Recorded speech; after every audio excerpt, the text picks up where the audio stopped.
your upright position because the descent is gonna be a little bit bumpy. Alright, Junkie Nation, it's time to roll, baby, on MMA Junkie Radio with Gorgeous George and Goes. This is what we doing while we do it, baby. All night long, we rollin'! Yeah! The MMA Junkie Radio revolution is upon us. Can you dig it? There's no escape. No escape.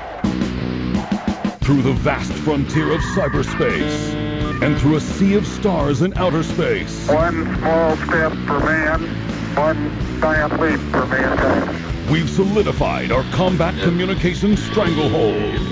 We are controlling transmission. With the use of MMA Junkie Radio and SiriusXM satellite radio technology. MMA Junkie Radio. Commence transmission.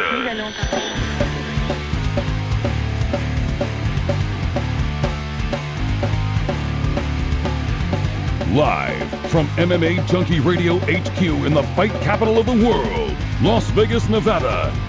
Here are your hosts, Gorgeous George and Goes. Happy holidays, everybody. It's the MMA Junkie Radio team back together here in Las Vegas, Sin City. It's Fight Week, UFC 232. It's not happening here, but we'll get to that in a sec. Want to make sure everybody had a Merry Christmas or whatever it is that you celebrate. I hope it was great times with family and friends, and that you're back safe at home or still enjoying your holiday. So I'm Gorgeous George, and that goes to my right. The fight analyst Dan Tom to my left. Danny Otto back east. What's up, guys? How are you? Good, man. Yeah, you seem like you got pep in your step. I do. I was expecting the scale to tell me you done fucked up. Me too. You done ate too much leftovers and snacks and cookies and wine and whatever. And it actually paid me a compliment. Did it? I mean, yeah, like I am lighter than I left. Not by much, but still. When you're expecting to be a good 5 to 7 pounds heavier and you're not, you'll just chalk that up as a W. Yeah. So that was cool. And Man United had a win earlier today. That was cool, yeah. And then I'm looking track. forward to the gentleman that's going to be stepping into our studio very soon, Ali Abdelaziz, one of the top managers in the game of mixed martial arts. Because he's always got something to say. And I found the 7 predictions. Did you really? From earlier this year. Oh, yeah, cool. Yeah. All right. Yeah, there he is, Ali. Come on in. Ali Abdelaziz. Happy holidays. But first of all, let's go around the horn real fast. Okay. Dan, how was your Christmas? It was good. Yeah? Okay. Yeah. Hang out with the familia? A little bit, yeah. Made some Smiles time there. on your little nephews and nieces' faces? Yeah, no, it was really good. It was really best, good. right? Yeah, it was really good. I just want to make sure I got the right mic. I'm sorry if I look distracted No right worries. now. Ali Abdelaziz, how was your Christmas? Shit, man. Let's raise your mic just a little bit. Okay, I gotta go. Raise your mic just a little bit. I hang out with my kids, and Yeah? and after that, I did 10 round of grappling at night. Was one of my guys at the UFC Institute. Okay. And are the kids still? The kids are still at the age. Some of them believe in the whole Santa thing, or No, are they older now? My kids, they don't believe it. Okay. They already know. All right, but they got some nice, cool gifts. You got them some cool gifts. Well, I don't really celebrate Christmas, but we kind of enjoy. We went to ice skating and Nice. went to the movie the other day, and we just enjoying the holidays. Okay. Who'd you grapple with on Christmas? This new kid, his name is Zalim. He's the new Zabit, 2.0 Zabit. That's what I call him. He's 8-0, undefeated, 8 knockout, all in the first round. What's his complete name? Zalim. What's his last name? Man, his last name is. Was he fighting the UFC or any of the other? Soon. Okay. Soon, yeah. Cool. Yeah. All right. But that's about it. Good to have you here in studio as always. I found the predictions you made last year. Did you? For some reason, I thought you were here in May or June. You were here in February, and you made the predictions, and there was that were like warm. You were in the neighborhood, and then there were some that just didn't happen. But I can't imagine anybody could do any much better than you forecasting our sport because it takes so many crazy turns, So first, before we get into that, I wanted to talk about UFC 232. I thought it would be here in Vegas. When I came home from California I thought it'd be here in Vegas. We haven't been on since then. We haven't had a chance to react. It's been moved to Los Angeles, California, and the reason is because John Jones could not get cleared by the Nevada State Athletic Commission because of a picogram, which is 150 trillionth of a grain of salt. But 17 picogram. It wasn't just a picogram. Oh, yeah? Okay. 17 picograms. Yeah. Whatever it is, they found it, and apparently what they've been able to assess is it wasn't recent ingestion. It was from 18 months ago. Regardless, it's in the system, and Nevada State Athletic Commission just didn't have, I guess, the literature, the studies to even rule on this. USADA cleared him, by the way, and said, no, we don't think there was any intent to cheat here, but rules are rules. And because of that hesitancy from the Nevada State Athletic Commission, the UFC called California and said, would you guys do this? California on their end said, whoa, okay, we've studied this a little bit. It seemed like they knew a little bit more about it than Nevada State Athletic Commission, but the one thing they wanted out of John Jones was for him to hop on a plane, go take some tests. Andy Foster cleared him. They're headed to Inglewood, California. I can't believe this shit, man. I can't believe. When I wake up in the morning, I always think the sport can't shock me anymore, and the sport always shocks me.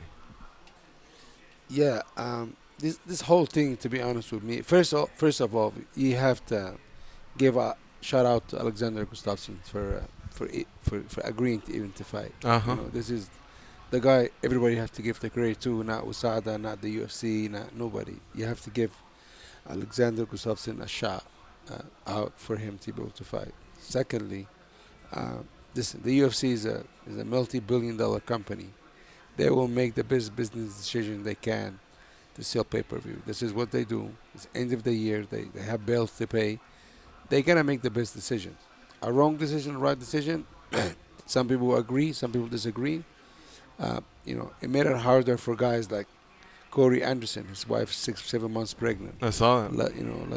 Latifi. They have to travel, and now they're not gonna get on a plane. They're gonna drive, because when they get on a plane, it's gonna retain water in their body, and it's gonna be harder for them to make weight. First of all, USADA's a joke. USADA's fake. This is my opinion. And everything DC was saying is right. Whatever beef him and John Jones is between them. I do think John Jones is one of the best fighter ever, but stuff like that will haunt your legacy. And I just don't. Listen, everybody follow Nevada, right? But the UFC always follow Nevada, and everybody should follow Nevada. Now, you have other commissioner, they don't follow Nevada, or they go against what Nevada wanted to do. And, the UFC becomes so big, and they control so many different areas in the sport and outside the sport. And listen, you can't knock them for doing that. Some of the fans bought tickets and drove overseas. They're the ones going to suffer. I hope the UFC will make it right. But they made the best business decision. I think John Jones getting pay-per-view buys, Gustafsson giving pay-per-view buys. These two guys going to make a lot of money, and now the fight has become so much bigger. But I don't like USADA. I think, why even having USADA? If you're going to, not even follow, you can't give a guy a pass, and you give guys somebody else like Mir or Lara or like 2 years. You can't do that. You have to be treated everybody equally. Some of my guys got tinted supplement, got 2 years. You see other guys get 6 months. What's the guideline? You have to follow guideline. You have to have the rules. But everybody think Jeff Nowitzki, he's the USADA guy. Jeff Nowitzki worked for the UFC. He doesn't work for USADA. But the UFC pay the bills, and I don't know how much integrity USADA have. But the UFC, like, if I'm the UFC, I'll do the same thing they did, because I have to get my business making me money. I have to move on, And listen, if you take John Jones off the card, how many Cyborg and Amanda Nunes, how much you buy, they can sell. They made the right business decisions. That was, it's not good for the fan. It's kind of a little bit of, not good for the fan. The fan will suffer. I don't know if the UFC is going to go ahead and reimburse all these fans or for their flights Probably and hotels. Not. Yeah. You know. They're making it affordable. I guess tickets went on sale today. No ticket over $300. So they're going to try and make it affordable for the new market. And I don't know what's going to happen to anybody that came to Vegas and paid for a ticket. Usually the law is if the main event falls out, you can ask for a refund. But what does that do about flights and hotels, Listen, like you said? I got some of the media called me and said, hey, sorry, we're not coming. I say, why? I said, it's so expensive. We already booked flights and hotel, and we can't be refunded. Everybody got kind of hosed, you know. Wow. But, you know, just fuck Usada. I don't like them. They inconsistent. They not fair to people. They treat everybody different. They treat every situation different. And you know, the UFC brought him in to legitimate the sport, but why even having him?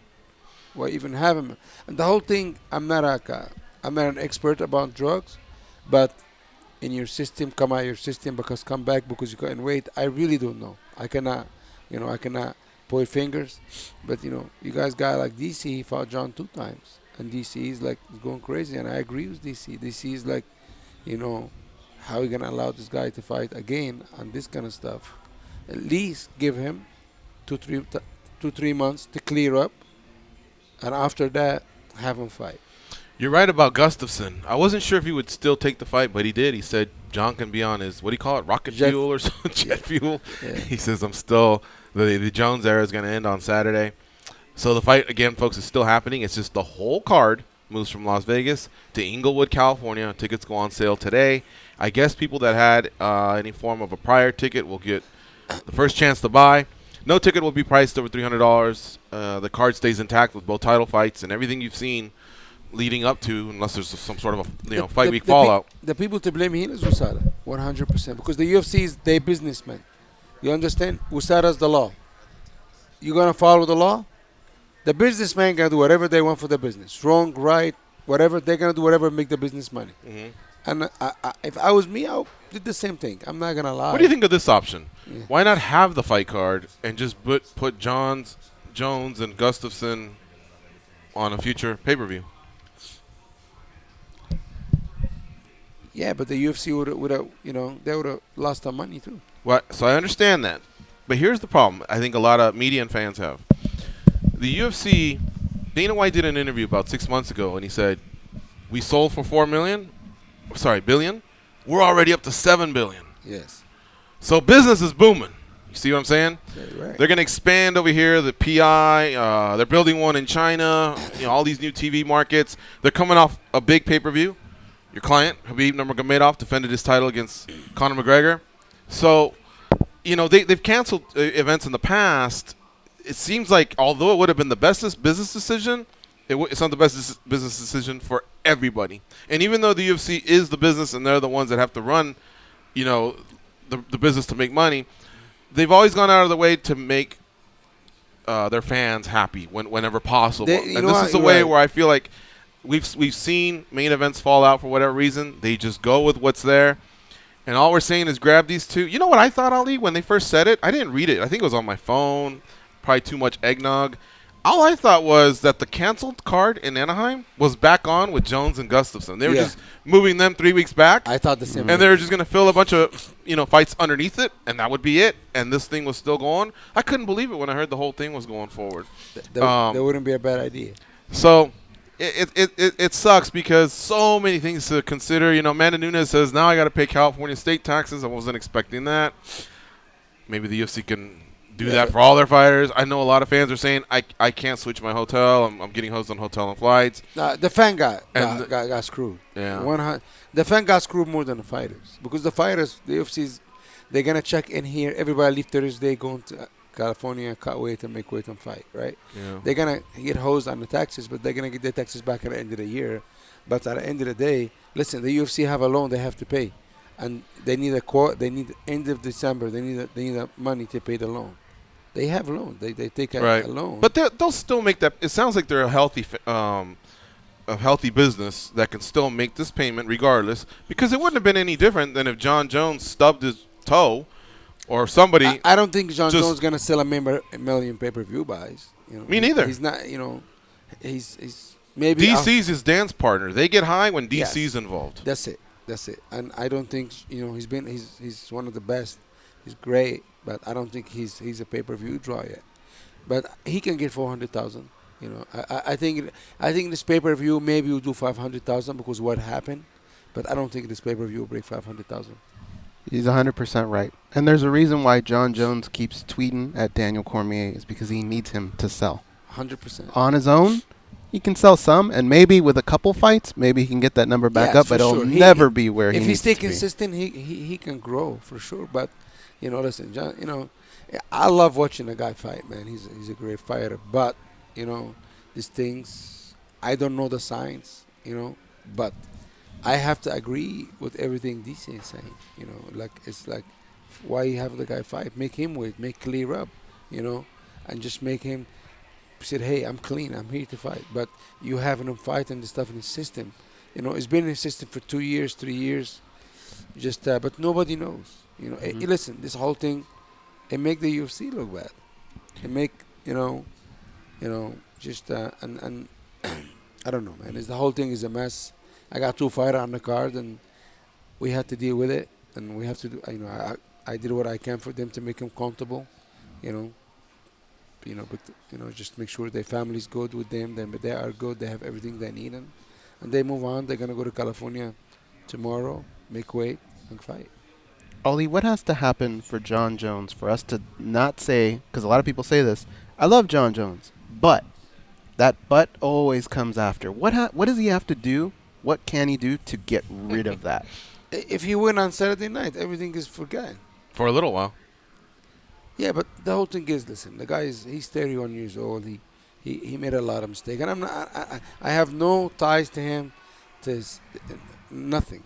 But the whole thing is like, he's wild. He's a wild. He admitted he's a wild guy. He's not. Listen, at least now he's admitting it. He's wild. Would you have wanted to manage John Jones?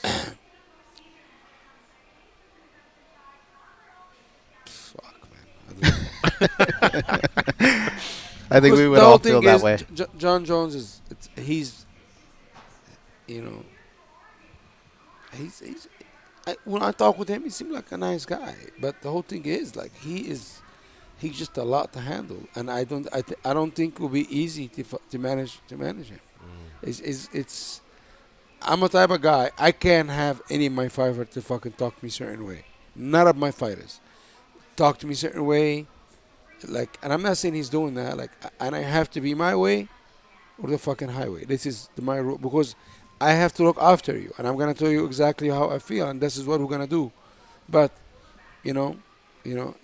But listen, his team supporting him, behind him, and they listen. John Jones, all he need to do, fight one time this year, 2 times next year, and everybody's gonna forget about everything. You know, but. If he want to fight DC. If I was DC, I wouldn't fight him. DC have a legacy now. You know, I don't think he needs John Jones to complete his legacy. I'll move on and fucking fight Brock Lesnar, make some money. DC, bro, he did what nobody can do. You know, like nobody can do what DC did. You know, and the guy, he's active, he's a clean guy. He speak well. You know, he's a real legend. DC is nobody can say nothing bad about DC. Zero. Mm-hmm. He's a real legend. And for me, this is someone I look up to. I don't look up to too many people, but him I do. You know, though he handled his business, his family, his fighting career, his training. He's a real guy, man. Mm-hmm. Yeah. I mentioned Khabib defending against Conor as we were talking about other stuff. What's this been like since the biggest pay-per-view ever? Your client was involved in, defending his title against Conor McGregor. That must have been a circus for you the whole week, and then the aftermath. But this is the best year ever, right, in your managing career, I imagine, for lucrative, but all the ups and downs. For sure, I think I accomplished. This is one of my best. Henry winning the title. Calvin getting a title. You have a lot of finalists at PFL. We talk about BFL because I think BFL is not getting as much love they should, and I have 6. You can't say that about Junkie though. No, we're all over PFL. You have Henry become a champion. Cody fought for the title. You have Kevin Gastelum got a title shot. Probably Frankie is gonna fight Max Holloway for the title. A lot of guys getting title shot. 135, probably Marlon one fight away from fighting for the title. He's doing good. 45, Frankie's right there knocking on the door. Zabit right behind him. 55, Khabib is the champ. Did you say Usman yet?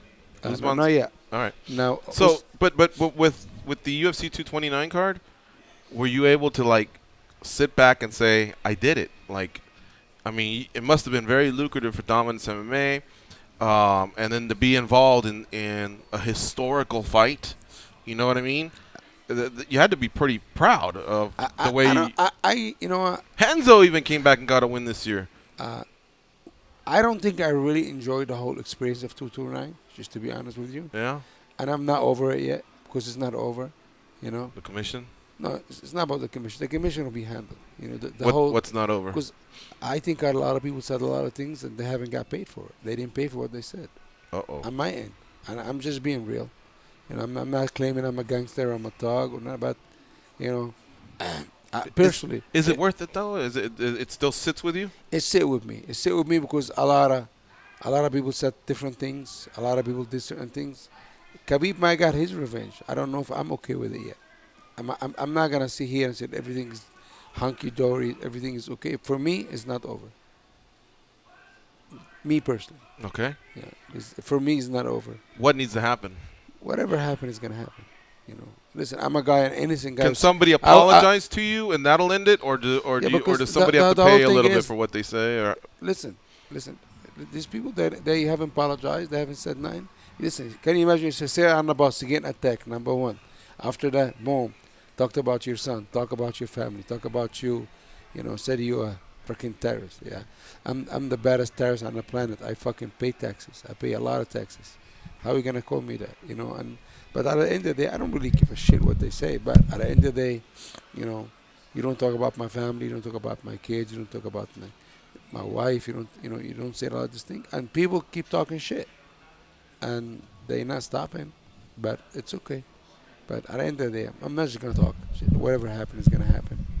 You're past the apology point, though. Listen, some lines get crossed that can't go back. God forgive people. Who I am, I don't forgive. I have to forgive. But if somebody keep going on and not even acknowledging what they did was wrong, how I can forgive him? I'm not God. You understand? But you got people talking shit on Twitter all the time, and you know, it's like, for example, me and Tony Ferguson, we talk. It was fun. You know, I like Tony Ferguson. I think he's a great guy. But there's a lot of stuff being crossed. You understand?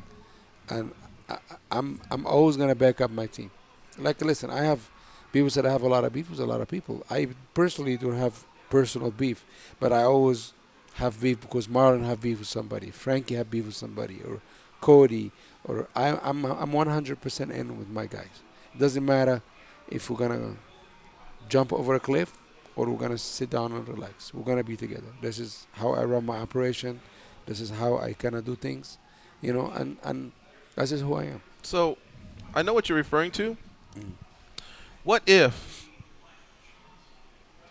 Conor McGregor said something to you similar to what he said to Khabib in the middle of the fight? It's just business, mate.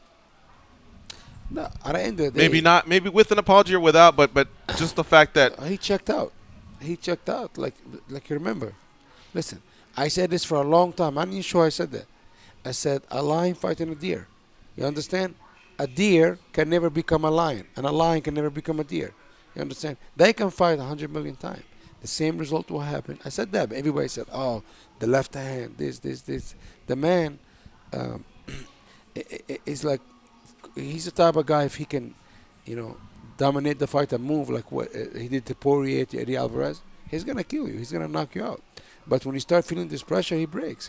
His soul, the pressure Khabib bring, or some other guys, or Tony, or Gaethje, or some, it breaks a lot of guys. Yeah. You know. But this is why, to really, you have to know who you really are when this pressure comes. You understand? And we know he quaked. His soul, he's weak. You understand?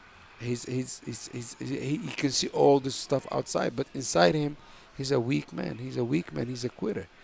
But what about the fact that he built helped build a fight with your client that was. But Conor, when he built the stuff, he really believed it. He believed it, and he, in a way, he's the best promoter with the sport I've seen. You can't take that away from the kid, but he is he really believed it. He believed he is the greatest thing since sliced bread. He really believed he would have knocked Khabib out. It was not false, but he understand when he got stuck taken down, when Khabib on top of him, talking to him. You understand? He understand he's not on the same level. He understand Khabib is from different planet. He understand he's the third tier. You know, you have the first tier, second tier, third tier. He understand he is the third tier. He understand Khabib is his superior. You understand? You know, listen, he doesn't have, you know, his team, man, like, they have the worst record in UFC history. At least they have 13 guys in the UFC. They have The SBG team? Yeah, you know, it's not really a team. No. You know, it's teams around Twitters and interviews. It's not. They don't put the work in.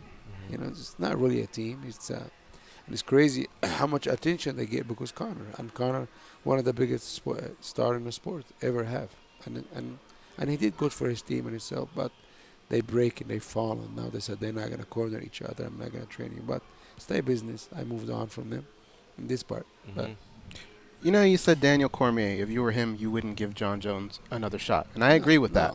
But in Khabib's universe, what would have to happen for him to give Conor another shot? Because really, he's got money now. He doesn't need money, right?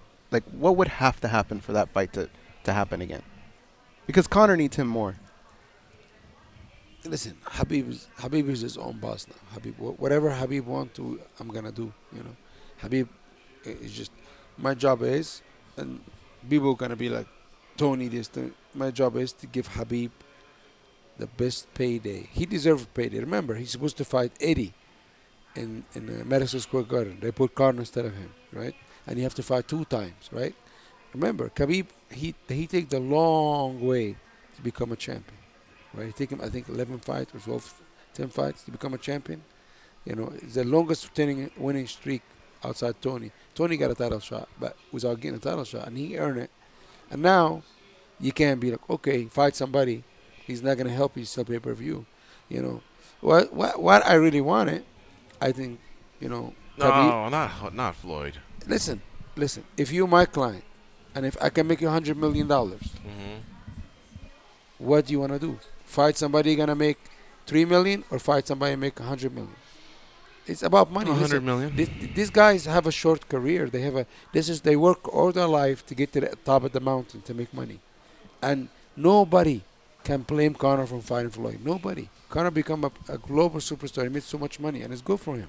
Where I get confused though is like the Nevada State Athletic Commission's withholding $2 million or something, and Khabib will say, "Keep the money. I don't need it." So on one end, we hear that money's not important. It's not what drives him. His principle. But me, as an advisor or as a brother or as a manager, I have to tell him what's the right decision to do. You know, his father have to tell him what's the right decision to do, and the right decision to do. If Khabib wants to come back, he has to come back to a fight and make him the most money. Because you're already 27-0, 12-0 in the UFC, have one of the best runs in MMA history. Nobody have his run. How he can settle. Why Conor didn't fight Tony when he was the champ? Because he know Tony cannot move the needles, right? You know, why you ask these guys to do that, but now I'm here. I just beat the guy. You ask me to fight this guy. You know, listen. I don't mind. Listen to just me. that I want to say this clear. Tony Ferguson is an unbelievable fighter. But I'm telling you, he's one of the easiest fights for Khabib in the top 5. He's sloppy. He's slow. He fought well at 229. I don't know if fought well. He might win, but it's not going to be easy. Listen to me. He gutted it out, but he wouldn't have wanted that fight to play out the way it did. Tony? Yeah, that was a tough fight. Good. Bro, you fought Pettis. When the last time Pettis won a fight outside Chiesa? He haven't fought a fight for almost 2 years. You know, Pettis is maybe in the top 10 now, but Pettis, do you know that he got dropped, he got cut, he got wobbled? Listen to me. I'm telling you something. He's still a former UFC and WEC champ, and he fought. Who's that? Pettis. Yeah, I thought Tony fought well coming off that injury. I mean, that's just the way I see it. And again, I'm not saying Khabib can't beat him. I just don't think it'll be easy. Khabib will beat him. We'll beat him. He will put a beating on him. A worse beating on him maybe than Cara did, because Tony accept the guard. He want to lay on his back. He want to relax, and that's the wrong guy to do this with. The fight will happen, but when it will happen, I don't know. But I want to see I it. want it to happen in April, because then Habib has to takes about a month off for the recognition of the Muslim holiday. Do we call it a holiday? Yeah. Okay. Ramadan. And then after that, now we get back into a summer. Habib, if he fights once a year, he's never going to get to all the fights that are waiting for him, like Poirier and Ferguson. And Khabib just fought, I think, 3 times in 9 months or 10 months. He just fought 3 times in 10 months, I think, or 11 months. Back to back, back to back. I guess you're right. Yeah, he did. And nobody can say he's not active. He's active. All right. Let's take a quick break, and then we'll talk a little bit more about this. We got Ali Abdelaziz, one of the most interesting guys in our sport. He manages fighters like Habib Nurmagomedov, Frankie Edgar, Cody Garbrandt, Anthony Johnson, Justin Gaethje, Kayla Harrison, the whole PFL roster. He's got 6 guys going for the $1 million fight on December 31st. PFL 11, the championship. Lots to talk about here on the MMA Junkie Radio Show, including UFC 232, which is now in Inglewood, California, no longer in Las Vegas, Nevada. So if you haven't heard, I don't know what rock you've been stuck on, but you got to start making your plans if you had tickets to that fight. We'll help you sort all that out when we come back.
Gorgeous George and Goes. And this is MMA Junkie Radio.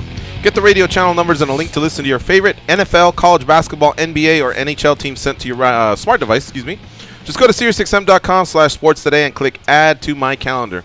We're joined in studio here by Ali Abdelaziz, one of the top managers in the game, and I think we were talking a little bit of Khabib and UFC 229 and all that, but still more to talk about as well, including 6 fighters that he represents that will be fighting at PFL 11, the championship, on December 31st on NBC Sports Network, 7 p.m. Eastern start time. It's a 4-hour show. There's 6 title fights, and Kayla Harrison will also be fighting on that fight card, as well as UFC 232, which, again, I mentioned earlier. It's been moved to Inglewood, California. If you're a California person looking for something to do on the 29th and you just didn't want to deal with going to Vegas, guess what? The fights are coming to you.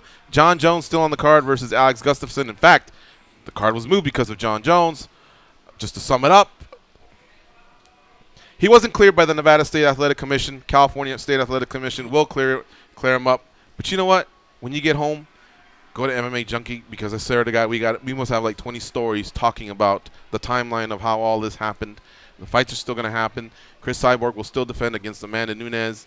Michael Chiesa versus Carlos Condit. Alex Volkanovski versus Chad Mendes. Great fights. Ilir Latifi versus Corey Anderson. It's a solid card. You don't want to miss this one, folks. That's unbelievable. Yeah. All right. Michael Chiesa will be in our studio towards the end of our show, by the way. Right now, let's get back to Ali Abdelaziz. Ali, I know one thing I wanted to be clear of. I just want, if that fight happens, for it to happen in the octagon. That's the problem. You had a great point. You left me speechless. You're right. Khabib has had those 3 fights in about a year, I think you said, or 9 months? Less than that, yeah. Okay. I guess because Conor stalled out that division for so long, and it's a division with so many guys, that's what I don't want again. Yeah. That's what I don't want again, because I feel like Ferguson, Poirier, and some of the others, have maybe even Al again. I don't know. He beat Kevin Lee, but it's such an exciting division with so many gangsters in there, man. And I want to see that division, unfold the way it should, because it's really, if you ask a lot of people on the street, what's your favorite division? A lot of them will tell you lightweight. Oh, a lot of them will tell you 100%. lightweight. But you don't think you can get Floyd over this way? That'll make you manager of the century if you can pull that one off. He's not enough. He doesn't have enough balls to do this. He's not man enough to come to MMA and fight. Like I said before, boxing, it's a sport. It's semi-sport. It's kind of. MMA is a real fight for real guys. You know what I'm saying? Like, if you see any boxer on the street, you're gonna take him down and beat his ass. But Floyd is not really a fighter. He's an athlete. There's a difference between a fighter. Khabib is a fighter. You understand? John Jones is a fighter. DC is a fighter. Floyd Mayweather is an athlete. He discipline one sport, uses 2 hands. You understand? When you come to MMA, you're gonna use your feet, you're gonna use your elbows, use everything. But he doesn't have enough courage, and he's not man enough to step to the cage. That's my opinion.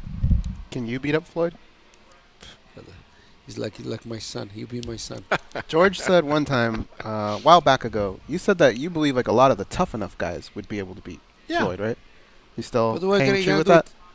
I mean, a tough enough guy with some wrestling. I'd like to start with Maybe that. a tough enough camp or something. You have to have wrestling. Yeah. If you don't have wrestling, you're gonna get beat up. Yeah, you can't be, I think you would need to start with that first. You need Puna. Puna beat the shit out of Floyd. Dan, can you beat up Floyd?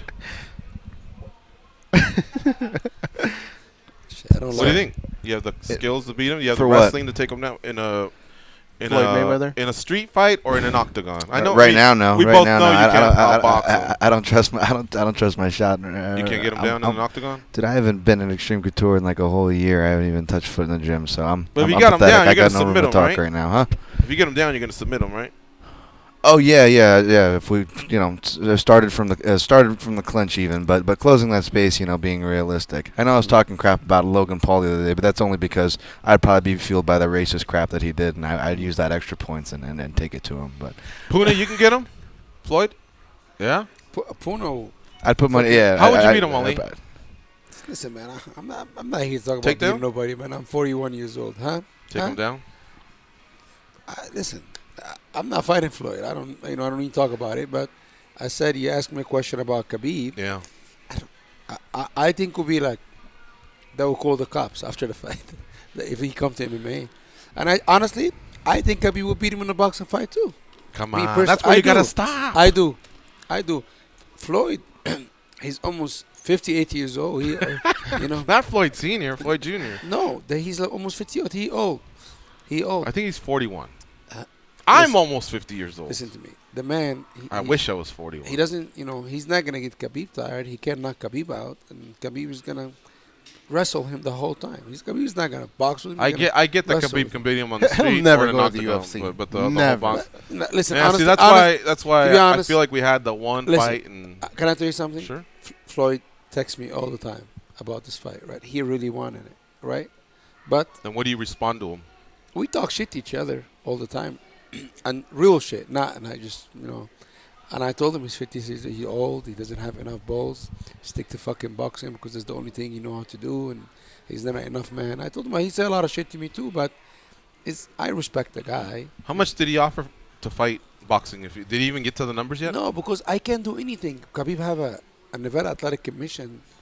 We have to deal with this bullshit, And after that, Khabib is gonna whatever Khabib wants. I'm gonna do. I don't know. When's the next hearing? It got postponed to January. January. Yes, January. What's gonna happen? They're just gonna say. I don't know. To be honest, Wouldn't it be easier at this point to just go, all right, what is it, and let's just move forward with it? I don't know. I really don't know. But let's see what happened in January, and we're gonna get it. Let's move on, man. We talk too much about Khabib. Let's move on to Kayla Harrison. Okay, one last question. Yes. Will it be Ferguson next if he fights in MMA? You believe, or is that talk? Because somebody said, not somebody, I just read it somewhere, that Khabib turned down $15 million to fight Conor again. Listen, is that even true? Don't even. I don't know. Listen, it's a lot of things being said. Some of it true, some of it's not true, but definitely, Conor fight will not be. We can't do anything. I didn't say nothing to the UFC. Back, because I have to know what's going on with Khabib. Yeah. I have to know what Khabib wants, what his father wants, and after that, I'll put the piece together and we're gonna talk and we're gonna make it happen. But it's gotta be up to Khabib now, whatever he wants. Well, I hope it's Tony, and I think everybody can agree on that one, right, guys? Of course, as a fan, that's what you want. All right, let's go in the route of PFL for a while. You're right. Kayla Harrison fights. This will be her. She's 2-0, right? Going for 3-0. Yes. All right, and she was telling us that there's a chance they may even have $1 million tournament for the ladies next year. That's what's going on. It's gonna be a. Listen to me. And I really mean this. Before I said Henry Cejudo is the best athlete in MMA. I think is the best athlete in MMA by a mile is Kayla Harrison. Boys, girls, he, she, me, anything, she's the best. Why? What stands out? Listen, first of all, look at her credentials. She's a world champion. She's a two-time Olympic champion. You understand? And I got the pleasure to train with her, right? You remember Dana White before Ronda Rousey beat up guys? No. Kayla Harrison. She's a grappler, but I see her knocking guys out. I'm talking about like light out. I don't want to mention the names. From a throw or from her hands? Punches, kicks, whatever you call it. She's just she's a powerful young lady. And I'm going to tell you something. I can't wait to see her side Cyborg. Because I think Cyborg right now, she's the GOAT. She's the greatest. And I want her to fight Cyborg so bad. She'll fight Cyborg tomorrow. If the time happens, I'm not worried about her. She's 2-0, 3-0, 10-0. I want to see her fight Cyborg. That's what she wants. She can fight her this weekend? You think her skills are ready? Yeah, 100%. She'll fight her this weekend. Wow. Because listen, Kayla's going to take anybody down. She can strike too, but not like Cyborg. But with Kayla take you down and she put an assault on you. You see the ground and pound she was throwing last fight?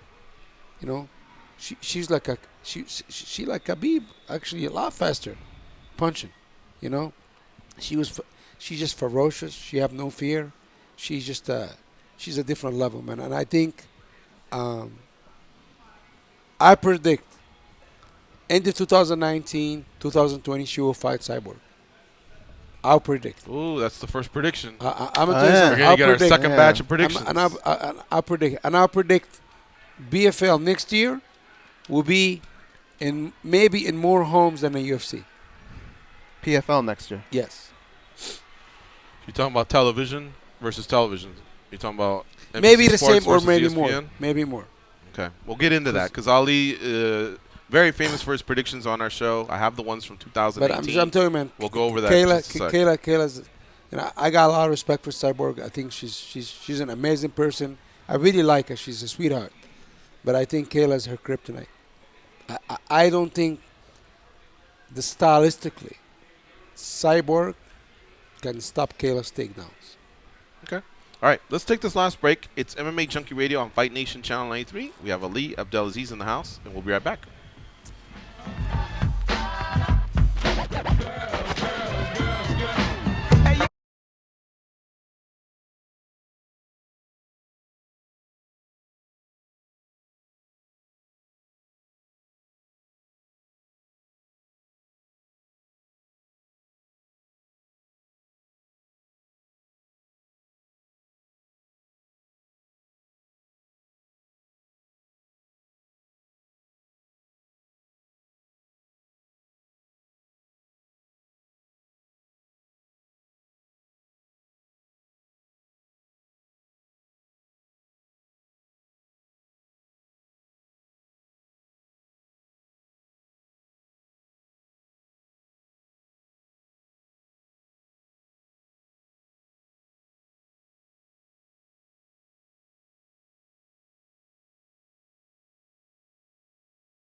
King Kong has a lot of shit on them. Like a lot, especially Goes. Here are Gorgeous George and Goes. Get expert advice to grow your sports investments on Fantasy Sports Radio. From the NFL and college football to the NBA and wherever the action is, hear analysis, projections, and odds to help you benefit from all the games you love on Fantasy Sports Radio, Series 210, XM87 streaming on your phone and at home on connected devices and speakers. Let's take a couple quick calls. The producer, Danny Olkers, Olkers, he's telling me we have, I think, Showtime in Tennessee. What's up, Showtime? Hey, what's going on, fellas? And What's up? Ali, what's up? What's up, homie? How are you? What up? What up, man? Nothing much, man. Nothing much. Just calling in to my brothers from another mother show. Ali, I gotta say, boss, you do a damn good job, man. I was just before they commented on how many guys that you represent from all your PFL guys, man. You got a fucking list of killers, man. Boy, you got some tough cats on your roster, man. I'm blessed, man. I'm blessed. Yeah, exactly, man. And one thing I got to say about it, man, you must be doing a good job, because when you're doing a good job, everybody gonna talk shit about you, man. So, I like it, man. Big ups to that, man. I'm blessed, man. Like, people doesn't know this. Actually, I got almost 70 guys in the UFC, triple any other management, and I got over 110 guys on my roster total. And one thing is very hard to do, to keep guys. And my guys stay with me, start with me, and retire with me. And this is something I'm very proud of. A lot of great managers out there too. It's not only me. A lot of people doing a good job. I don't like to take the credit all myself, but the hater is gonna hate regardless. I'm getting used to it, and actually it motivates me. And some, I don't get much hate I used to. I'm kind of getting. I need more hater, because my old hater, they start liking me. Well, you're gonna get some when they hear that you think Khabib's gonna beat Floyd in boxing. You went a bit too far on that one, Ollie. That's okay. It's okay. Bring it.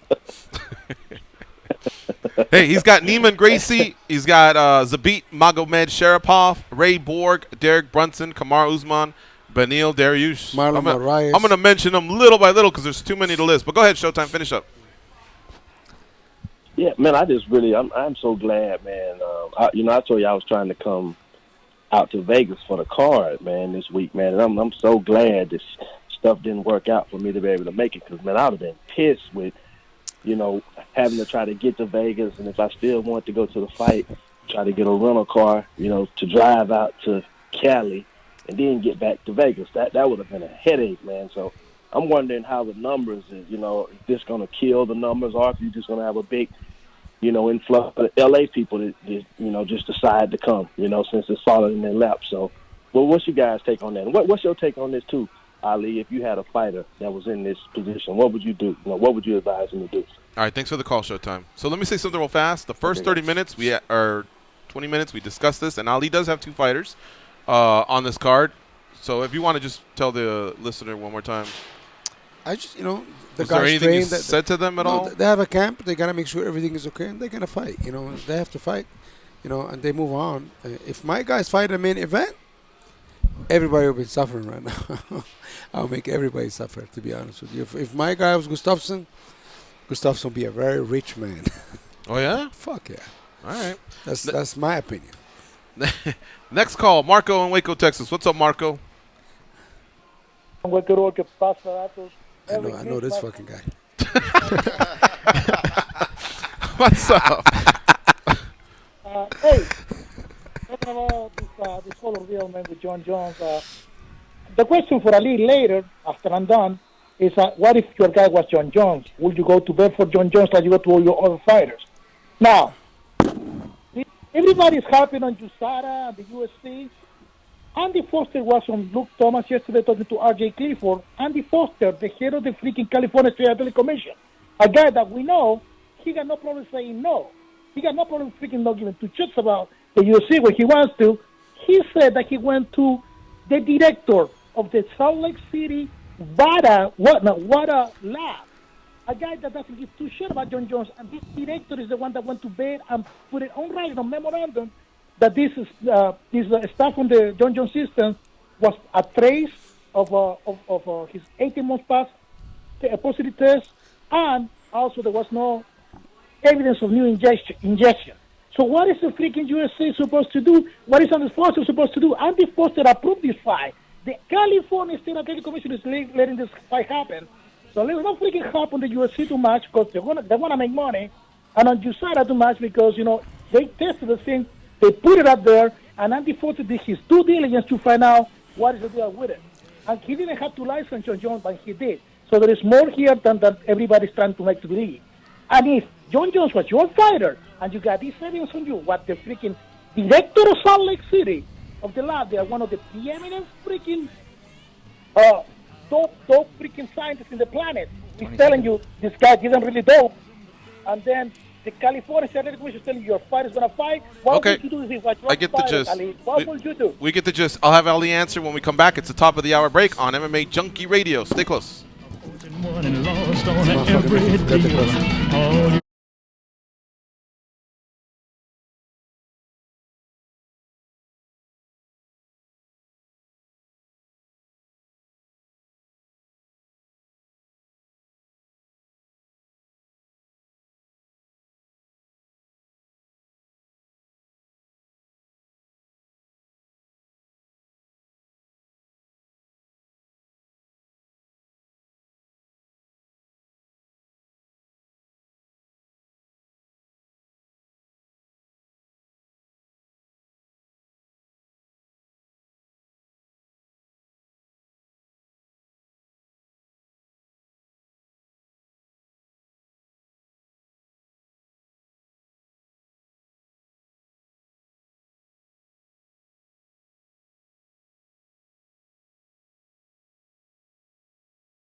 Randy, just do it. What do you want to do? Come on. Can I tell him? All right. Open up your thing. He felt bad. All right, we're back at the second hour of the MMA Junkie Radio Show.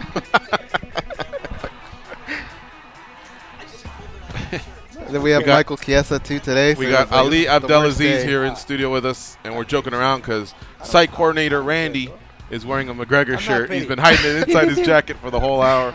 Chiesa might be pissed, but me, I'm sitting over there sweating. I'm like, dude, just take it off. So, Marco's question, what would you do for Jones if he was your client? I'm on there? Yeah. I'm on air? Yeah. Of course, I have to back up John Jones. You know, I have to because it's my responsibility. Listen, if you're a manager, you have to do whatever the best for your client. And after that, behind closed door, if your client is wrong, you got to deal with him. But you can go publicly and try to go against them.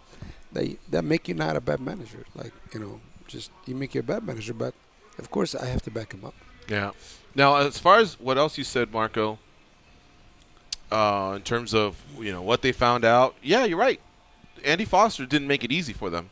He had a lead because he's dealt with Jones. That's where Jones' last fight was. The DC, second fight was in Cali.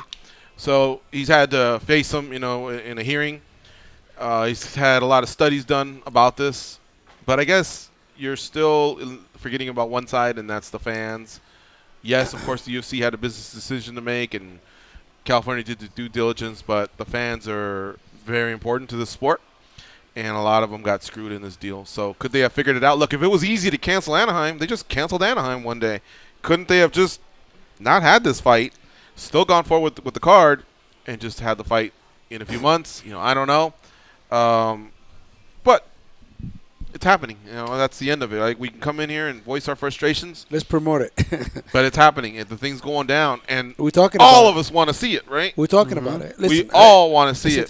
This is in a way, is a blessing for the UFC and John Jones and Gustafsson, because more people are gonna tune in for this card than at least they're gonna get maybe 200,000 buys more at least. You think so? That much? Hell yeah, bro! This thing was on ESPN like nonstop. Like normal people wasn't even watching. They're gonna watch. People's not gonna boycott John Jones. At like weigh-ins or whatever, that little shove that happens from time to time. How much do you think that's worth as far as pay-per-view sometimes? If it's real, it depends on who. If John Jones in DC, is a lot. Especially if they have time to promote it. But it's like the McGregor and Khabib thing. It was a lot because everybody was watching, and it went viral. Mm-hmm. This is a media UFC doesn't have to pay for. You know what I'm saying? It's just natural. Let's talk about PFL. We talked about Kayla Harrison. She'll be on the fight card. I got the fight card here. And then you have Steven Seiler going against Lance Palmer. You have, So they're actually two clients going against each other. Yeah. First of all, I really want to commend PFL. Everybody dogged these guys for years, man. They never WSOF, and they really give other fighters opportunities to make money from day one. And I don't think the media gave him a fair shot outside MMA Junkie. A lot of big media, a lot of people doesn't go to the fights. And the whole thing is, when the last time you showed any promotion, UFC, Bellator, whatever, they're going to pay almost $10 million in one night to fighters. You're going to make 7 millionaires. Nobody. You understand? Nobody. And these guys, like you got a guy like Don Davis, Carlos Silva, Ray Seffo, these guys, they such a great dynamic working together. They really putting the money with their mouth at. Like they're not just talking. You know, they doing it by putting on events and making guys become millionaires. You're gonna have 6 fucking millionaires December 31st, Madison Square Garden. You know, it's unbelievable. And this is, I feel they don't, but I think next year they might be number 2, solid number 2, because I know some of the things they're doing, and it's gonna be impossible to keep up with them. The UFC is the UFC, but they used to be number 2, but Bellator right now far number 2, I think. But I really think whatever they're gonna do is gonna blow everybody's mind, and it's unbelievable how they did it. I can't really talk about it, but whatever they did, I can't believe it. Really? They did something crazy, and they probably they will talk about it next year. But I'm talking about this guy's gonna crown 6 world champion, 6 millionaire. You're gonna get $1 million check fight night, $1 million. Nobody have done that. We all the time heard about it. Oh, $1 million tournament here, $1 million tournament here. One guy, but this guy's giving 6. You know, my brother Ray Seffo is just one of the most respected guys in the sport. He's an unbelievable human being. He loved by many, hated by nothing. You know, you got guys like Carlos Silva. He's a professional man. This guy's, sometimes I'm fucking nutty. Negotiated contract, he calmed me down. Nobody calmed me down like him. And I respect him so much. Now, I can't even go crazy anymore. You know, and I'm normally the crazy one. You guys got like Don Davis. The guy's he's a zillionaire, right? He take his time, talk to people, meet with people. You know, they making people. They normally a promoter. I'm the fucking boss. You gotta do whatever they want. No, they talk with you.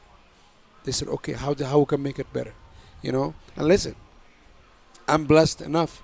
You know, when I left WSOF, some of my guys left, but most of my guys stay. You know, you guys, Lance Palmer, and 145 pound. You know, what a great ambassador for BFL he is. Fighting a guy, Steven Saller. Steven Saller, his career was done. I asked Ray Seffo, please give him a shot. And Ray went and gave him a shot. Guess what? He's fighting Lance Palmer for $1 million fucking dollars. It's Steven Saller's unbelievable story. You know, at 55, Gaga Rashid, right? He fighting Nathan. Rashid, a guy very much was let go by the UFC. It was like 6-2 in the UFC, right? Yeah. No. That was strange. 6-1. 6-1. You know, I think Sean didn't like the way he fight, because he thought his potential was so great, but he only fights a certain way. His management his old management blew it, and I picked him up. I said, hey, man, let's come to BFL. They signed him. They give him good money. They give him a signing bonus. Guess what? Now the guy, he was making 18 in the UFC. Now he's going to make $1 million, right? 170. Magomed Karimov is fighting Ray Cooper. I was being told by Ray, and we have too many guys, and they don't think he's good enough. I said, Ray, listen to me. I'm telling you, this guy is fucking good, right? And he's like, and I was like, listen, I'm going to bring him. I'm going to make him spar with you, Brad, and me, and everybody. And I want you to watch him. He did a round with Brad Tavares, round with Ray, and round with some other guys. And Ray said, you know what? I'm going to sign him. But he was not signed. It was done. Guess what? He's in the final. He's going to make $1 million, right? You know? So you have Kayla, Rashid, Magomed Karimov, Vinny. You got a guy like Vinny. Okay. Vinny was very much done with MMA, right? Vinny, probably one of the most decorated jiu-jitsu guys, top 5 of all the time, the greatest, right? And he's like very much fucking driving an Uber, teaching jiu-jitsu. And me and him talked. And he was done, man. Vinny was done. And I love Vinny Magalesh. I love Vinny, man. He's such a great human being, loyal. I love this guy so much. And guess what? He got it together. BFL gave him a signing bonus to make him focus on training. Thanks to Ray and Carlos and his guys.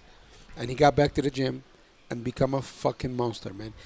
Vinny Magalash, just to let you know that, he's a jiu-jitsu guy. He knock out guys. Every training session, he knock out guys. You know? He's fighting, you know. I'm very confident Vinny Magalash is going to... What's the name of the guy fighting? Sean O'Connell. I think Sean O'Connell got lucky to be in the final, to be honest with you. I think Vinny's going to fucking run him over.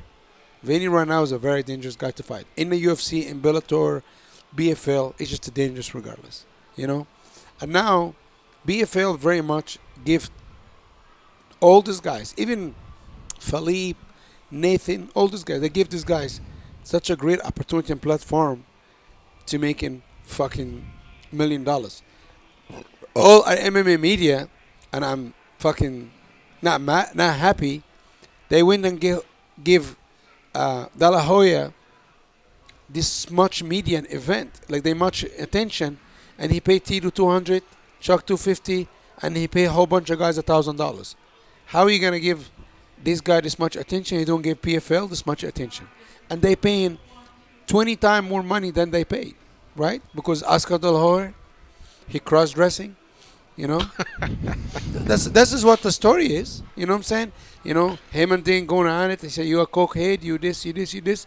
Now, what Oscar De La Hoya deserve to get this attention from us?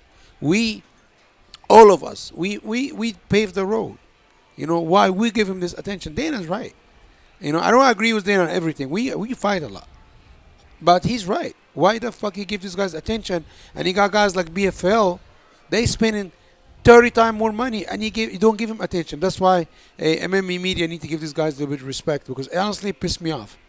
It bothered me, because you have to understand, they have 72 guys on the roster.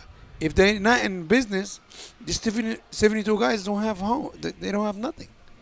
That's my opinion about BFL. You know what gets lost in the whole shuffle of the $1 million? Yes. The runner-up gets $200,000. Like, look at the card this weekend and see how many guys are going to make $200,000, and that's for second place. That's amazing. Good money. That's a lot of money. You know, if Lance Palmer win, how much he'll make total? He'll probably make, if he win for the whole season, almost $1.4 million. Wow. If Kayla win the season, Kayla will always make $2.7 million. If Kayla win the next season, she will make almost $2.7 million. Really? Yes. Damn. Listen, I was talking different promotion about signing Kayla. Nobody come close. Nobody come close. That's what I think. My thing is, I predict Kayla will fight Cyborg end of 2019, 2020. I'm probably not in the UFC. This is my prediction. So let's do that. That's a good pivot right there. I'm going to tell you the 7 predictions you gave us last year. Let's get it. All right. This was on February 21st, 2018. I'm going to say them all, and obviously some are wrong and some are right. You said Frankie Edgar beats Brian Ortega and moves on to dominate Max Holloway. He lost the fight to Ortega, and then Holloway and Ortega fought. All right, so the next one was Garbrandt will fight Dillashaw in the summer. He did. So that prediction was right, because at the time, we weren't sure what was going to be next. Marias, Sunsao. So he did clarify that. Now, you know, I know you always go to bat for your guys, just like in the Edgar prediction you said he would win. They would rematch again in December. We know that part didn't. But you got to give him credit for at least calling the fight right. Because all of us were like wondering what would be next. Nobody thought Cody was going to get a title shot. You were right there. You're right. Then you said Henry Cejudo would fight Demetrius Johnson in the summer, and you were right. You followed it up by saying you did say that. You said you followed it up by saying he would beat him, and that they would rematch in December. And of course, now we know Demetrius is no longer in the UFC, but he did get two of those 3 right. Demetrius checked out. You know, he cashed out. Or did the same thing. Did the rematch come close? Yeah, we were willing to give him a rematch, but the UFC traded him. It was Ben Askren. But did it come close to maybe Cejudo and Johnson, or did it never even take off? We was willing to give him a rematch, but he chose not to. Okay. Next one was Gastelum moves to welterweight. And I'm only going to say this because I just listened to it because I knew Ali was going to be on. And I go, are you sure? I go, he's doing well at middleweight. But I guess at that time you had a feeling that he might move to welterweight. And he didn't. And now he's fighting for the middleweight title. It's even so, better. yeah, I would say that's a good one to be wrong about.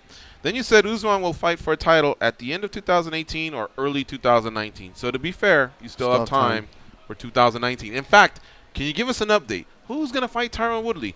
Usman or Covington? Usman signed about agreement. We signed a contract. 100% Woodley fighting Usman. Where? Where did it say? Las Vegas, March 2nd. Okay, so now we're just waiting on Woodley. Brother, I don't need to wait on Woodley. Woodley, he's the UFC champion. He's the UFC champion. First of all, he was ready to fight Cody Covington. Just to be fair to Woodley, because I think we not fair to Woodley sometimes. I believe he's one of the greatest welterweight of all the time. I agree. My opinion. I agree. But I think right now he was ready to fight Cody Covington, and he was the interim belt. Cody Covington, no, my nose hurt, right? Fuck. Usman just have a crazy performance over the 5-round dominations. How you don't give it to him? And he was willing to fight Covington in January and February. But Covington said no. That's why I went today and I'll be like, hey, he said no. We're ready to fight now, injured, right?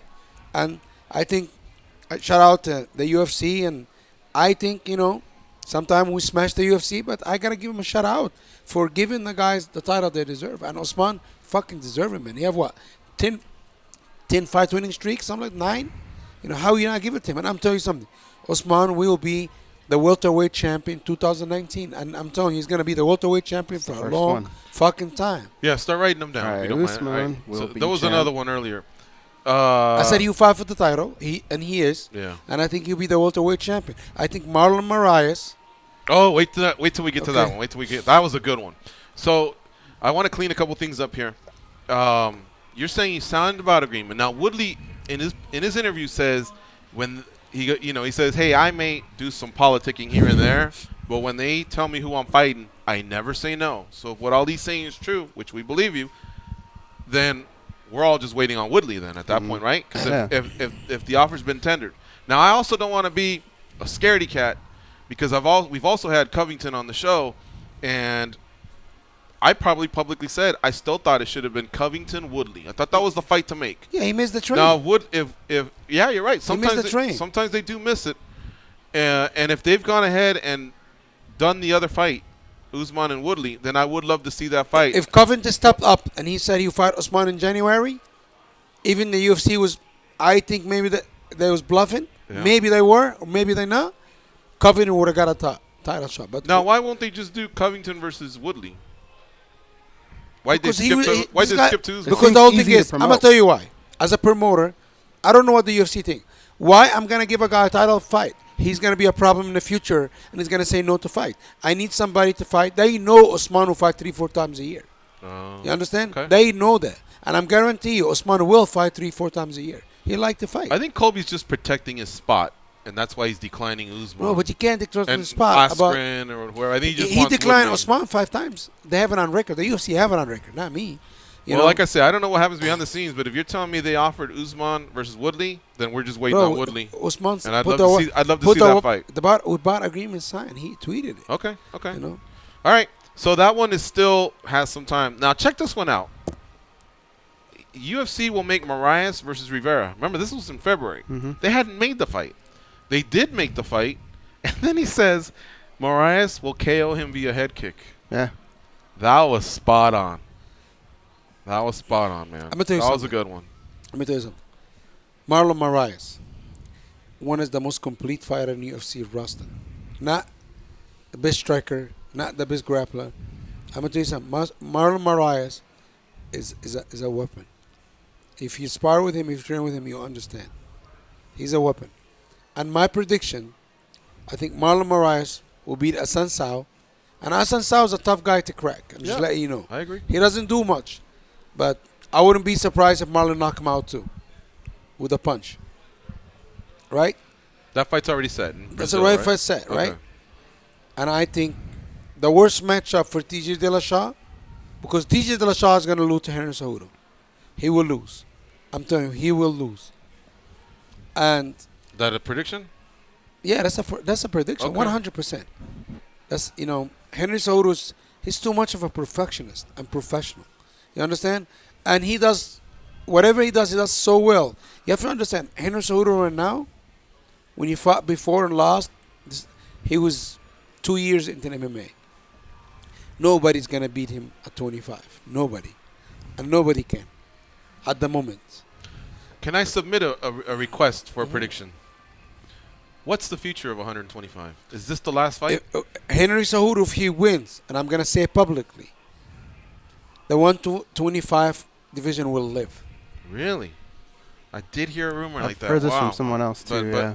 was it Morgan that said it, or somebody said it, right? Somebody Henry, said listen it. to me. This is Henry Cejudo saying that. Okay. This is not the UFC. If Henry Cejudo win, the 25 125 lives division on. will live. Okay. And TJ will go defend his belt, probably against Marlon. And TJ is such a great fighter. Yes. But I think Marlon will knock him senseless out. Stylistically, Marlon is bad for Southland. Bad. TJ throw a lot of volume. Marlon counters so well. That means TJ is going to have lost back-to-back. Okay. All right. The next one was Cody AJ Garbrandt will make his comeback March 2nd. against. I would like him to fight Pedro Muniz. I love it. I love it. The UFC need to do what we need to do. I think Pedro Muniz is an amazing fighter. I think stylistically is a good fight for the fan. He And just beat somebody, right? Munoz? Yeah, he just knocked out Brian Oh, Caraway. Caraway. Okay. You remember when he fought Rivera? I thought he beat Rivera too. I think Pedro Muniz is a great fighter, and I would like to see Cody Garbrandt fight Pedro Muniz. Okay. All right. Let's march on here. You said AJ will return to the UFC as a heavyweight. I think he will. When? No, but I know he will. Yeah. Okay. 2019 though, right? I don't know, but I know at one point he will. Because Father Time doesn't wait for anybody. You got it. Zabit, by the end of 2018, will be in the top 6 or 7. You know those motherfuckers at the UFC have him at number 14? Yeah. That doesn't But seem it never right. makes sense over there. That's the one time where I thought, what? We have him at number 9. He's a highlight reel, man. We have him at number 9. He's But UFC, fighting- I couldn't believe they had him at 14. But listen, he's fighting Jeremy Stevenson. He should have fought in December, but he has some injuries. He's now healthy. He'll be in the U.S. tomorrow, and he'll make his title run. So beats the truth. All right, we got to take a break. You're listening to MMA Junkie Radio on Fight Nation, Channel 93. Stay close. We'll be Gastelum right too. back. We got Ali Abdelaziz in studio here with us.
But hey, stretch marks are the new tats. They are Gorgeous George and Goes.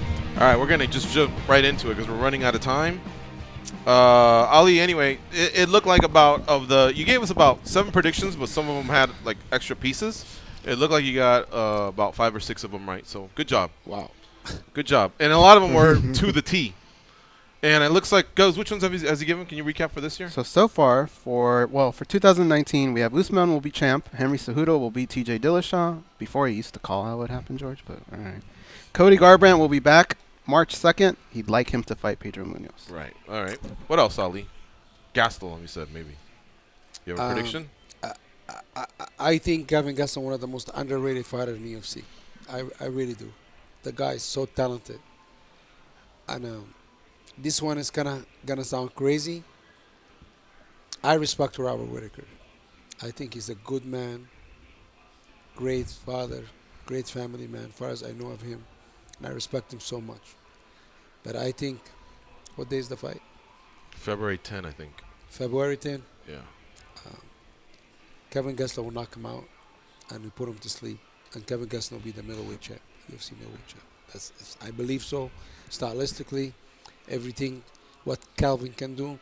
And I think Robert been in the last 2 fights in couple tough fights, you know. And Kevin Gastelum got a granite of a chin. Mm-hmm. And he can go for days. And I think this is the perfect matchup for Kevin Gastelum to shine. Okay. All right. Add one more. He also said that if Cejudo wins, he believes 25 will stick around. I think that's an important one.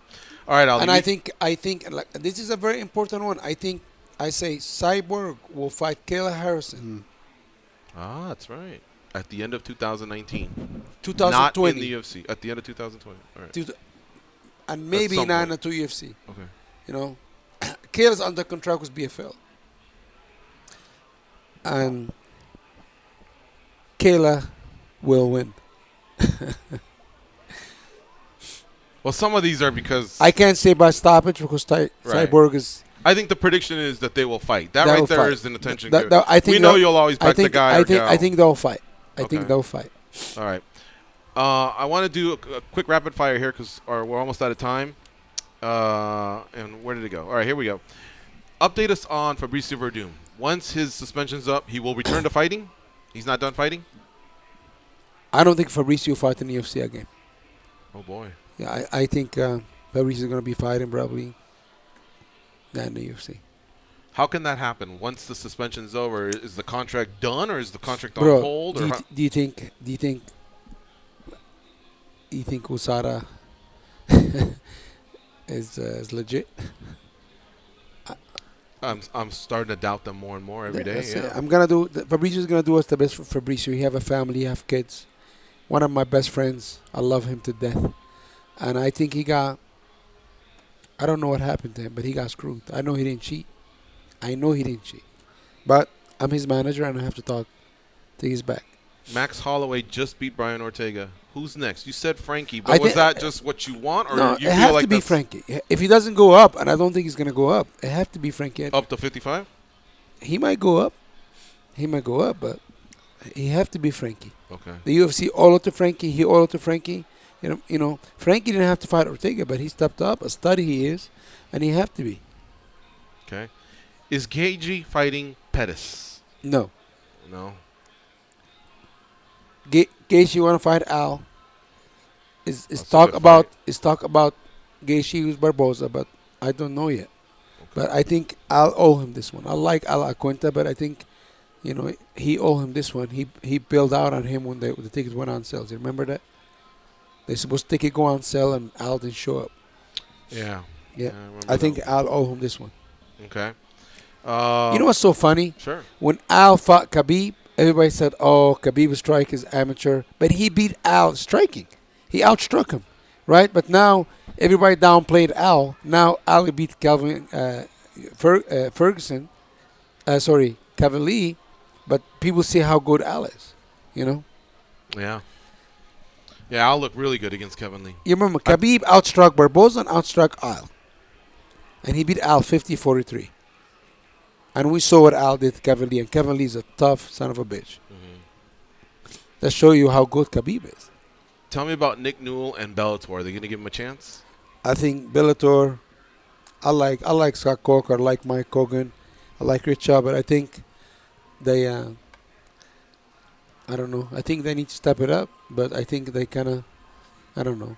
I don't. I think they're blowing it. That's what I think they're doing. But it is what it is. Nick Newell, he'll have future wherever he go. You going to L.A.? No. No. Okay. You're gonna sit this one out in Vegas? I'm going to New York. New York. Okay. Yeah. You just hope the best case scenario is for your guys to have a great fight. They're fighting each other, Corey Anderson and Ilya TV, and maybe get the fight on the night bonus. Is that like how the manager thinks? What's the manager thinking a fight like that? No, when the guys fight you each know, other? this is the first time ever in the UFC my guys fight each other. Love both guys. They're both great guys. They're just an amazing guys, and it's a little bit heartbroken, but they want to fight each other. You know, they want to fight each other, and they're respectful to each other. They're gonna fight. The best man win. I don't care. I hope that it's not a bonus because I don't want these guys to damage each other. I hope just whatever. The best man might win. Best of luck, all of them. Latifi's such a sweetheart, such a great guy. Cody's, has been with me for a long time. He's a very loyal guy, great guy too. And I like both guys so much, and I wish nothing but the best for them. Do you watch it, or do you just want to know what happened? I'm not going to watch this fight. My wife asked me this question, but I'm not going to watch this fight. What's going to happen with Eubanks, Sajara? She's moving to 35. She's moving to 35. Okay. Yes. Update us on Ray Borg, the health of his baby, and when do you think he'll fight again? I think it's much better. He fight probably March, April at 35, 135. Okay. He moved up. Okay. Sean Shelby, thankfully and gratefully, he accepted him to move him up to 35, and he didn't have to. But Sean Shelby, he understands what's going on with him, and he gave him a shot. Okay. And the baby's had about 5-6 surgeries. Do you know the update on his? Yeah, I talk to Ray Borg all the time. The baby's doing much better. He's playing, he's smiling, and just but he's not over. Struggle is a struggle for Ray and his family. I commend you for helping to help out with those expenses. I heard you helped out with those expenses. Who told you? That's what I heard. We hear things. Oh, okay. It's not the first time we've heard that. I think too. Ray mentioned something. Yeah, but it's all good. So I'm just saying you go to bat for a lot of your guys in many different ways. And yeah, but I commend you for listen, that. I don't know who talk about it. I never really talk about it. And I know some with James Vick before, and he mentioned it. I like to do stuff. Nobody needs to know about it. It's just between me and them. And if somebody says something, it's nice for them to say. But, this is, how I grew up. I want to take my moment. And I said, I know I've been a lot of vocals, and I speak my mind. I know I ruffed a couple feathers. I know I went after some fighters to have my guys fight, like Rivera, Sansao, Tony. And listen, my New Year resolution, outside Connor and his team, because is I'm not selling a beef with these guys. Nothing personal. I wish nothing but the best for you and your family. The reason I want my guys to fight you guys because you guys, some of the elites, and I got nothing but respect. Even Woodley, I said something about Woodley too, but at the end of the day, like I said, I'm not a manager only, I'm a promoter. I have 100 guys. The UFC can do so much, but I am promoting my guys. And everybody, if you're looking for a manager, don't call me. If you're looking for a promoter plus manager, you can call me because I will promote you. Like I got, a couple up in, like Puna Soriano, young guys I'm pushing. Patrick Mix, young guys I'm pushing. Khabib's cousin, Tiger. Like a lot of up-and-coming guys coming, I'm pushing to young guys. And if I go after Tony or Rivera or any of these guys, it's nothing personal. If you make it personal, I'll make it personal. But I will go after you, and it's not going to stop. It will not stop. I'm not making peace. I am making peace because I want everybody to have a good holiday and no hard feeling, no hate. I don't hate nobody, And if I did something to you or I said something to you and offend you, I'm sorry. I apologize. Like I said, outside the corner of people. But, just says I'm doing my job, and if you're my fighter, I'll do the same thing. But I don't want to take this. And if I said something to a fan out there, and listen, he didn't like it. Hey, I apologize to you too. Without the fan, the sport will not move on. But if you talk shit to me, I'm gonna talk shit back. This is who I am, and just I know I'm not like I don't I don't speak like a lawyer. I don't move like a lawyer. I'm not a button up dude. I'm just a regular guy, passionate about what I do. I love what I do, and I will go to I will go to the grave with my guys if I need to. This is who I am, and if I insult you in any kind of way, um, I'm sorry. And I want to I want to shout out to every promoter out there. I want to say thank you to Dana White, Scott Coker, Chatri from 1FC, Mike Hogan, Richard Chow. And I want to congratulate the MMA community about having someone like Mick Maynard become a matchmaker. I think he's unbelievable, did an unbelievable job. Great human being, just a good guy. And I want to, these guys, a lot of the matchmakers, they don't get enough credit. And I want to, they have a hard job. I used to do it. And I want to thank you all. And I wish everybody Happy New Year. All right. Well, thank you for stopping by. Yeah. And we covered a lot, and we really appreciate it. I just hope we don't have to wait 10 months to do it again because the last one was in February, so we're going to be trying fishing to bring you in sooner. It would be my pleasure to say, listen, you guys gave me a platform where nobody did, and it's always a pleasure coming on your show. Thanks to you and Dan and Puna, man. It's great, working with you guys, booking your guys. Dan and Puna, man, they're great. And, see Dan kicking ass last week. Yep. Yeah. And this make me proud. He's my small brother. I love him. I'm telling you, man, Puna's Dan 2.0, man. I'm telling you, he's the complete package. And he's going to put a lot of hurt in when he comes to the UFC on people. All right. There you have it. That's Ali Abdelaziz. You can follow him on Twitter at Ali Abdelaziz 00. And we'll be right back after this break. Stay close.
They taught Andy Griffith how to whistle. Here are Gorgeous George and Goes.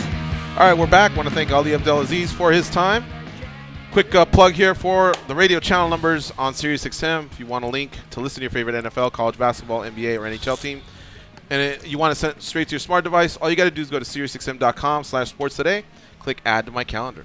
Now we're joined by one of the participants of the upcoming UFC 232 card, which is not taking place in Las Vegas, but rather in L.A., Michael Chiesa. What's up, boys? How What's we doing? up? How you doing? Welcome back. It's good to be back. Good to see you. It's good to be here. You're in good spirits. I loved you on social media. You know, you were getting down, and you know, you're going to Cali. Yep. This isn't anything that is other than maybe a small hiccup, at least on the outside. I don't know if deep down there's bullshit that's going down that's really got you upset, but at least you're not appearing to let it be known that it's upsetting you too much. I mean, there's things that are stressful. You know, we got to arrange a lot of flights, and you know, there's some going back and forth on on stuff about what I'm going to take care of, what they're going to take care of. But it's all going to smooth itself out, whether it's in L.A. or it's in Vegas. Doesn't matter. The job stays the same, mission stays the same, and that's to go out and get the win on Saturday night. I feel good, man, and I think that I would be having a brain aneurysm if I was fighting at 155, having to deal with flying on the day of the weight cut and stuff like that. Because Thursday is usually the day when you really start that descent. And I'd probably be freaking out about, being pressurized on an airplane and all that hoopla. So, yeah, man, I just feel good. Either way, this hasn't ruffled my feathers in the slightest. Mm-hmm. What were your thoughts, though? Your initial thoughts when you heard the news? I mean, wasn't really that surprised. I mean, yeah. John Jones, he's like they were talking about. He's gonna have one hell of a 30 for 30 someday. But it's you just got to adapt. You got to deal with it. And, it's just unfortunate. There's a lot of, just like I was telling someone last night, in between the opinions about, is he at fault? Is he not at fault? Is this old? Is this new? In between all the opinions and the facts, there is a truth. And that's something we'll never find out. So it's always just going to be left, I guess, up in the air. But, It doesn't do anything for me. I'm focused on my fight. But it is unfortunate. There's certain things that are kind of a bummer. The California tax kind of sucks. If they would have called me, 3 months ago and said, hey, you're fighting in California against Carlos Condit, I would have taken the fight. You know what I mean? So it's like I can't really throw a huge fit about it. But, a lot of people would prepare for that. Oh, we got California taxes. We got to, usually you do some preparation for things like that, like I did when I fought in Anaheim. So. What has the UFC done in terms of reaching out? I know they said, hey, we're putting you all on a chartered plane. We're canceling some media because of this whole reshuffle. Have they said anything in regards to those types of concerns like, hey, man, Amanda Nunes also said the same thing. I'm going to get taxed a little bit more. Like you said, you guys probably would have taken the fight anyway, but still, is there anything other than that type of communication, just like logistics that they've said to you in regards to this? More so at check-ins. More so at check-ins. When everything was kind of happening, the only person that reached out to me from the UFC was, the medical staff. Like, we had to go get some last-minute medicals done on Christmas Eve because it's California State Athletic Commission has they're pretty extensive with their medicals. So I had to get a few things done. You have to pay for that, or they step I'm up? Sure they took care of it. Okay, good. But once I got to check-ins, that's when I really kind of got to talk to people, got to talk to the ops team, and basically once I signed my posters and I checked in, I sat down. I sat down with one of the guys. I'm not going to name names. You know what I mean? Not that it really matters, but he's just like, okay, what are your questions? What are your concerns? And it's like, okay, well here's my situation. I got. Oh, sorry, I kind of broke up for a second. Here's my questions. I got an Airbnb I paid for. What's going to happen with that? That's fair. Okay, right. I got I got X amount of people on my team that are here. What are we going to do about them? What about the people that, people from my team that are coming in on Friday? So there's a lot of questions. I didn't get the answers on the spot, but he was like, hey, we're going to take care of this. We're going to get this figured out. You just worry about the fight, So it was I like hearing that. Yeah, so, okay. We'll see how things shake out, but, they did sit me down and they were like, what are your concerns? What are your questions? How can we help you? You know what I mean? So everything's being worked on right now. And I have good faith, you know what I mean? The UFC, they are the best for a reason. They're an awesome company, and I think that everything's going to smooth itself out. And, at the end of the day, it doesn't matter. It doesn't matter what happens with the flights and the this and the shuffling of the travel and this and that. It's just all about the fight. Right. So I'm just focused on the fight. Everything else will work itself out. I think he's handling it about as good as you can. Yeah, and think about, like, he's always in a good mood, but think about, like, his team and his friends, how much they've probably come to bat for him to be this relaxed. Well, a lot of that honestly attributes to the weight shift. You know what I mean? The stress level was always high when I was fighting at 55. You know, I'm always fighting the scale. I'm not a small 55er. I'm not even a small welterweight, really. You know, so my stress levels just in general aren't high right now. Mm-hmm. You know what I mean? I'm very much relaxed. I feel very confident going into this fight. You know, so with the stress levels being down and the confidence being up, this isn't shaking me up. You know what I mean? It's getting more people on my team a little worried than it is me. You know what I mean? Plus, you got the Rube. He's like a problem solver, Dude, isn't he? yeah, I got the greatest manager in the business, Daniel Rubenstein, Ruby Sports and Entertainment. Yeah, no, he's starting to manage a lot of fighters out there, and everybody speaks highly of him. So yeah, he's awesome. He's always calm, cool, and collected. He is. I'm trying to get him in here to co-host an episode, but won't do it. Kind of a shy guy. But hey, that was a step into the studio. I think he's done that a few other times. We should have tricked him. Now we just got to plant him there. We should have tricked him. I should have just stuffed him in We the could talk seat. some wrestling. We can talk about his, the surging roster of fighters that he has. And let's talk about the time that he headlocked Ben Askren at a grappling tournament. Pull it up on YouTube. If you YouTube Ben Askren versus Daniel Rubenstein, Danny Rubenstein headlocked Ben Askren to his back at a grappling tournament. He ended up losing, but I mean, dude, you headlocked Ben Askren. He's over there laughing. It's true. Look it up, dude. I will. He got him. Michael, how about just the fact that you're fighting Carlos Condit? I mean, that dude's a legend. His fights are always great. You know what I mean? You must be jacked just in that regard. Here's the thing. Carlos is a guy that I have a tremendous amount of respect for. This is a guy that, I could send you pictures that I have on my phone of me from when I was 21 years old, and I'm wearing my Carlos Condit Natural Born Killer NBK Sinister T-shirt. Awesome. This is a guy that I've been a fan of for a long time, and I've always said this: I'm a fan first, I'm a fighter second. You know what I mean? And with that being said, it's it's a tremendous honor that this life has given me the opportunity to compete against a guy that is in general across all the sports and all the things that I follow. This guy is on my top list of people that I've looked up to. You know what I mean? So it's an honor that I get to fight him, and I'm glad that I've been seasoned enough in the UFC that I've competed against guys like Masvidal, Lozon, Jim Miller. I've competed against guys I looked up to that I was a fan of, and I'm seasoned in that aspect. So I know come fight time, it won't be hard for me to put the fanboy aside and be the fighter, go out and get the win. You know what I mean? And he's just a guy I have a tremendous amount of respect for. And he's so dangerous, this guy. I mean, it doesn't matter where the fight goes, on the feet, on the ground. This guy can do damage. This guy can hurt you anywhere. And when you couple that with the fact that I have a lot of respect for him, I trained very hard for this fight. You know what I mean? When you have respect for somebody as a fighter, you recognize that they are good. You recognize their skills, and you know you have to be prepared. So you put those two things together. You have a good training camp, and you sprinkle in the bonus of I don't have to cut a shit ton of weight anymore. Right. How much harder could you push your body because of those 15 pounds? Oh, man. It's been insane.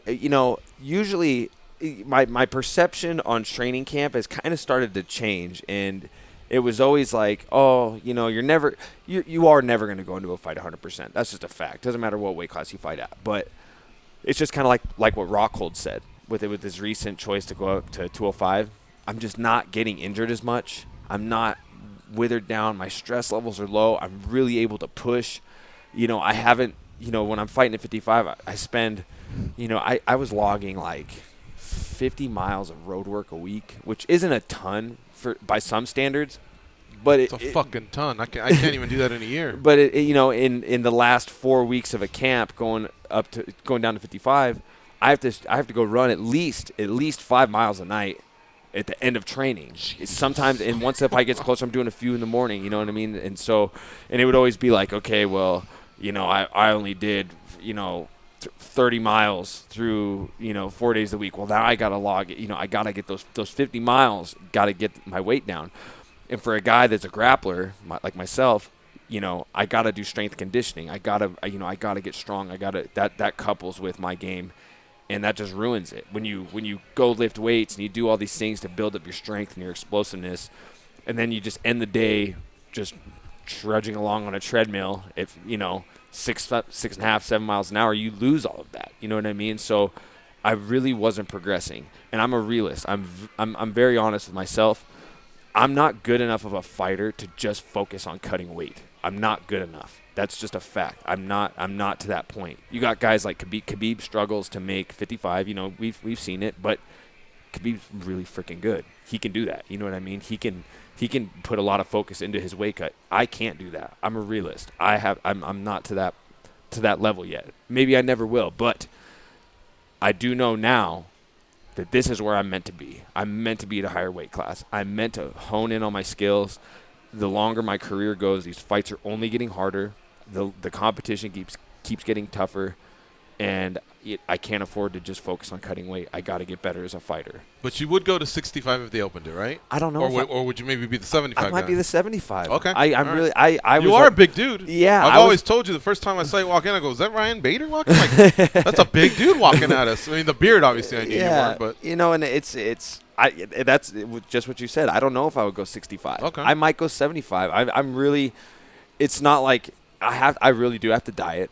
It's not like I'm like, oh, I can just kind of do what I want. You know what I mean? I do have to. I do have to focus on my diet. I do have to be smart, and you know, but it's a lot easier. What's a diet?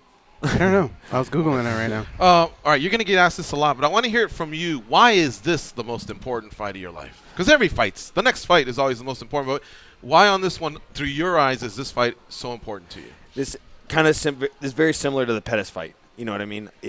I gotta be a former world champion. I've been very vocal in the fact that I do believe I'm gonna be a world champion. I believe I have the tools. I got the mindset. I will become a world champion. But there's certain levels that you have to get to in your progress to the top, and we've seen it a lot of times in the UFC that a lot of these guys that become champions, they get a win over a former champion first. Easier said than done. It's a tall order. Anybody that's held the UFC world title is really freaking good. It doesn't matter. They are really good, and it's like I said, when I got my first win, when I got my win over Jim Miller, it's like I leveled up. You know what I mean? I came up short against Masvidal. I came up short against Lozon. Came really close with Lozon, but I felt like I need to beat a guy that I grew up watching that's still relevant. I got to beat one of these guys. It's just to get over that hump, to get to the next level, and I did that. I beat Jim Miller. It's like, okay, now I can hang. Now I can beat these guys that have been around. So now to get to that next level, I got to beat a former world champion. So, I'm not thinking about these last two fights, the skid. I'm not thinking about Condit and the skid he's on. That's irrelevant. That doesn't matter. What matters is getting this win over a former champion.